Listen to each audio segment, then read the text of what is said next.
Welcome to Whole and Complete You. It has been a while and I am back ready for a new year. It is January 1st, 2021.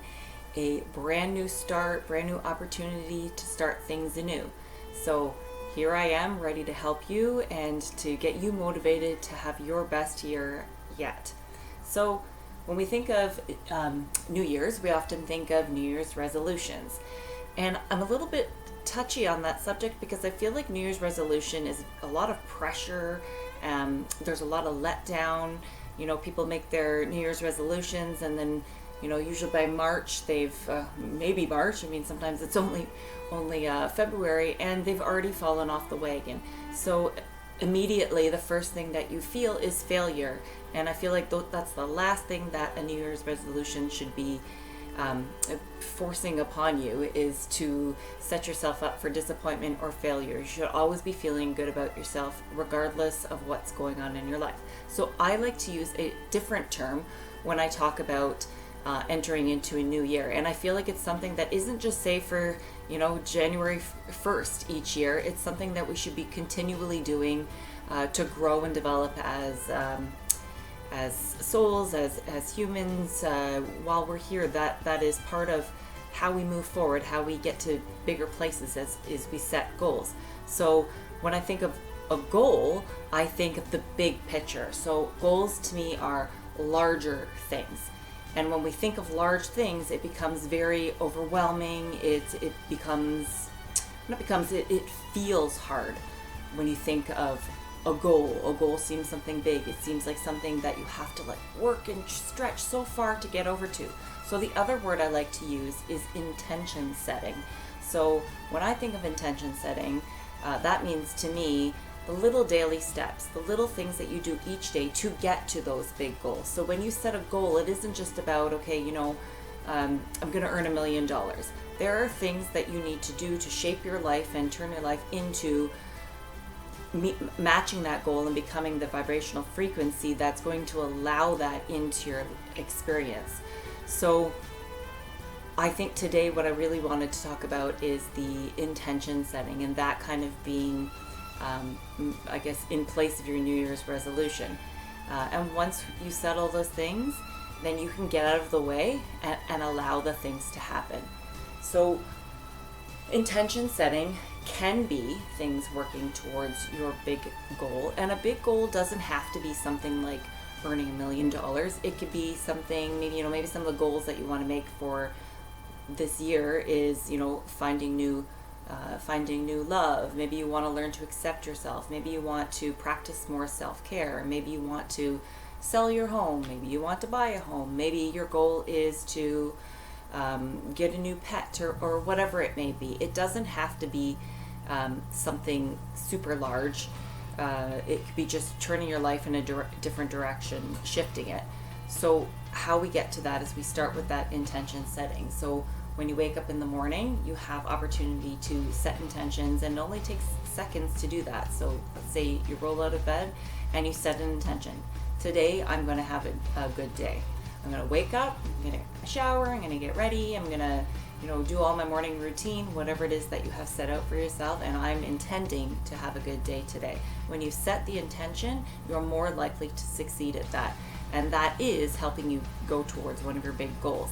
And every time, I'm sure you guys have heard of segment intending. So every time you enter into a new segment in your day, you're setting new intentions. It's a new thing to push the what had just happened away and move into something different. So, maybe you had set this morning intention to, have a great day. You're going to get a shower, you're going to enjoy it, you're going to feel good, you're going to do all your things. And somewhere along that way, something happened. You got a bunch of texts and you decided to answer your texts before, actually mentally preparing yourself for the day. Maybe you went to get a hot shower and you only had cold showers, so you're feeling a little unmotivated. Well, the next thing that you possibly may be doing, if you're still going out to work at this time, is you hop into the car. You are now in a new segment. Or maybe you're working from home and your main work source is to do with your computer. You are now entering a new segment of your day. You're sitting down in front of your computer or you're hopping in your car, and you can now make a new intention for that segment. So I'm going to get in my car. It's going to be a nice drive. I'm going to have some music playing. There's going to be no traffic. I'm not going to hit any of the stoplights. Maybe you're stopping and you're getting a coffee. You've thought of all the great things that are going to happen that you've set intention for that car ride, and so on and so forth throughout your day. So back to that, getting used to your big goals. So when we're thinking of our big goals, the things that we set intentions for each day to help us get into those larger set goals is, do you believe your goal? Is it something that you believe that you can attain? If we are setting goals that in our own mind, somewhere in there, we truly believe, I don't know, maybe I can't have $1 million. Maybe I can't buy that home. If anywhere in your belief system there is a doubt in there, you're not going to get to that goal. You may make steps towards it, but you're not going to get to it. So a really good part when you set a goal is to sit down and really reflect about what that goal is. So do you believe in that goal? Is this part of your current belief system? And if it's not, what changes do you need to make in your belief system that align with what your goal is? So do you feel worthy enough? Or, if you think about manifesting a large sum of money, do you feel that you're worthy of that? Do you feel that money is good? Or do you feel that money is evil and money's bad and, only rich people are snobs, or whatever it may be? All of the beliefs that you hold are going to affect whether you get to that goal and how you get to that goal. And it's always good to keep reassessing and going back and reflecting on those goals along your path on your way to those goals, to see if your belief system is in alignment with that, so that you may get to your goal faster. And obviously in your own self, you have to be able to step out of the way in order to have those things actually come, because once your belief system is there, then your next step is obviously stepping out of the way. But the first step is to make sure that your belief system and your life reflect what it is that you want to have manifested, your big goal that you're setting. A part of making the changes to your belief system, the changes to your life, is telling yourself a different story. That is what change is. Change isn't about living in your past and, when I do this, this happens, or, this happened at some point, or this was bad, and these are all the things that you're thinking. If you're manifesting and you're creating by default, and what default is based on what your past was and things that you haven't subconsciously tried to change, you're only going to create the same. If you want something different, you do need to make a change.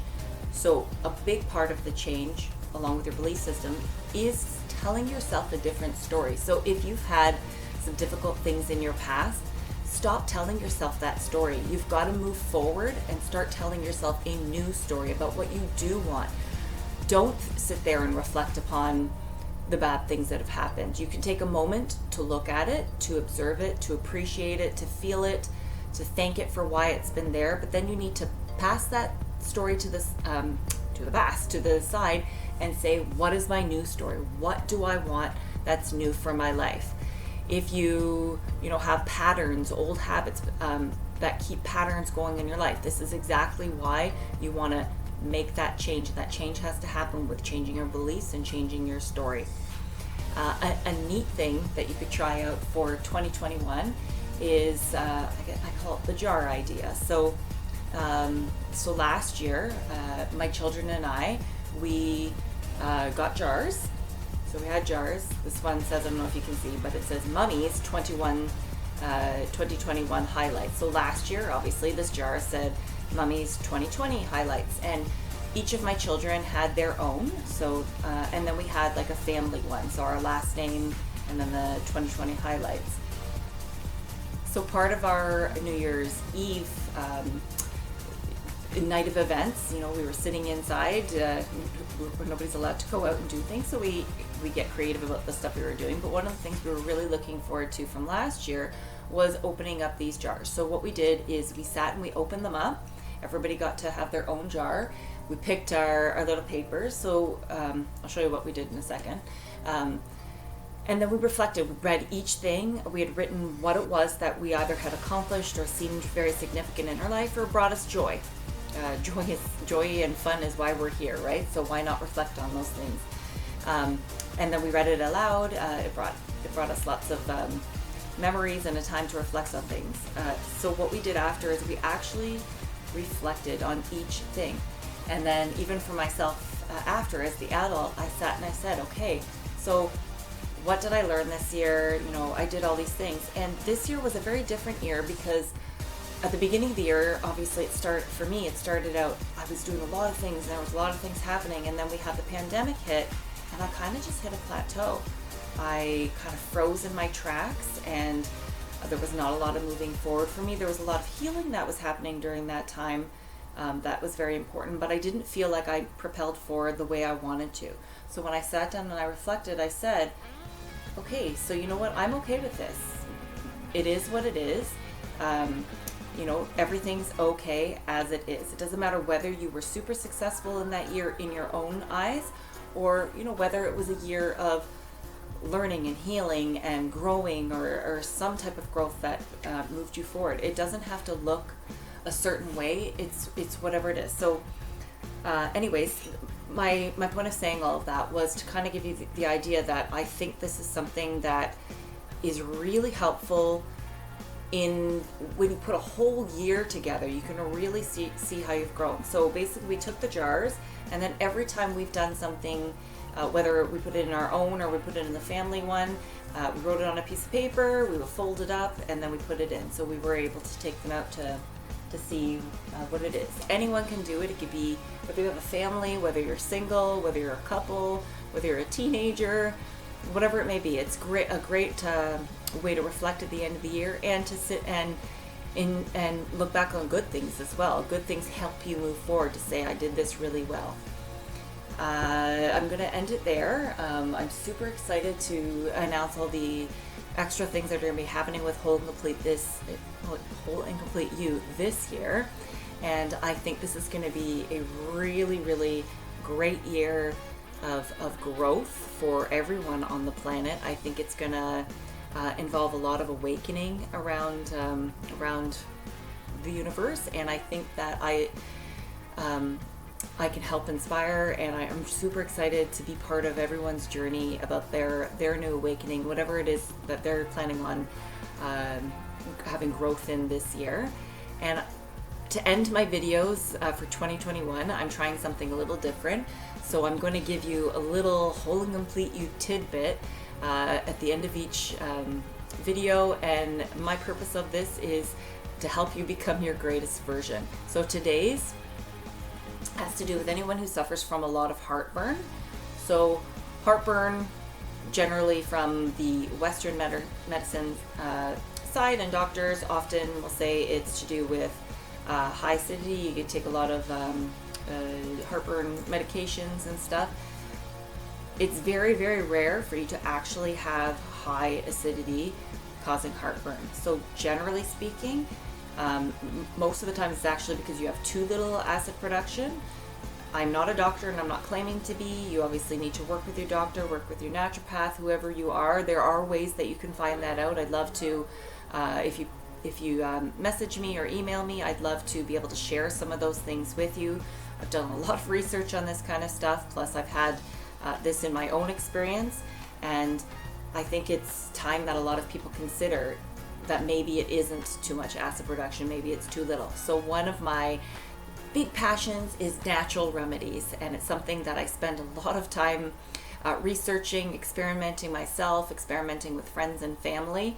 So if you're considering that you may have too little acid production, one of the things that I've been doing that I find really, really helps, it's pretty much cured it. The odd time, it's usually because I forget to do it, that I do still get heartburn. It is from that usually, but is apple cider vinegar. So with your apple cider vinegar, you want to make sure that on the bottle it says from the mother. So one way you can tell physically by looking at it, besides just reading the bottle, is there's these little like chunky things. That's the fermentation that's in the bottom, and when you open it up, it smells like a green bean. If your apple cider vinegar is kind of like a clear, it's not clear, well, okay, it kind of is, but it's more of like it's got a hint of a hue in it.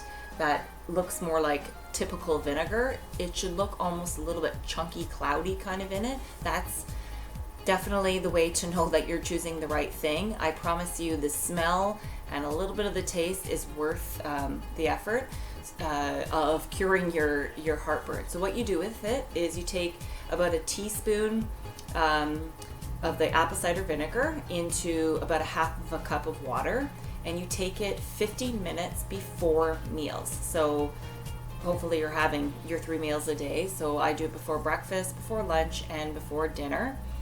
And then 15 minutes before. The odd time I do forget to take it the 15 minutes before, so I actually just take it with my food, but try to remember to do the 15 minutes before. You take it. If you find that it's burning you as you do it, then you're making it too strong. You need to add maybe a little bit more water, I would say. And anyways, I think you'll find over I'm gonna say for myself it took me about that 2-3 weeks to really notice a big difference and improvement in when I was eating about the and having not having heartburn afterwards. Stick to it, try it. If you're suffering from that, let me know how it works. Email me. I'd love to hear from you. If you want to know a little bit more about the heartburn, I'd love to give you some ideas of how you can find out whether you have too little or too much acidity, and they're all natural ways of figuring it out. You can reach me by email at wholeandcompleteyou@wholeandcompleteyou@gmail.com, or you can visit Instagram Whole and Complete You or Facebook Whole and Complete You. Thank you. Bless you. Have a wonderful day. Happy New Year, and I can't wait to see you again soon. Bye.